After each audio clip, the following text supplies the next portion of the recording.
Видеонун ылдыйындагы колду баскан ар бириңиздердин ишиңиздер ийгиликтүү болсун.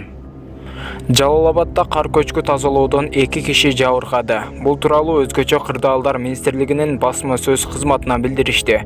Кара Буура Чаткалууна жолунда ЖЧК Global Jammer Mining компаниясынын кызматкерлери карды атайлап түшүрүү иштерин жүргүзүп жаткан учурда кар көчкү түшүп 2 кызматкерди басып калгандыгы тууралуу кабарланган.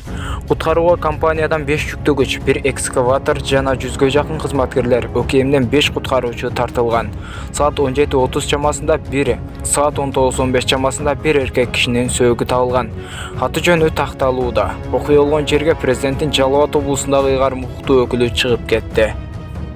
Жогорку Кеңештин депутаты Дастан Бекешев президент Садыр Жапаровдун 2006-жылы Кыргыз-Орус Славян университетинин юридикалык факультетин бүтүргөнүн, бирок бир дагы жолу аны окуу жайдан көрбөгөнүн Twitter баракчасына жазып чыккан.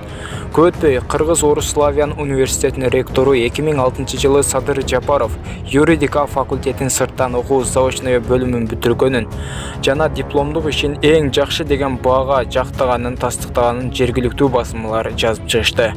Ошондой эле ректор Жапаровдун дипломдук ишинин темасы Жогорку Кеңештин депутатынын конституциялык укуктук абалы болгонун айтты. Видеого лайк басып, подписаться деген кызыл жазууну басып, жанындагы коңгуроочону да басканды унутпаңыздар.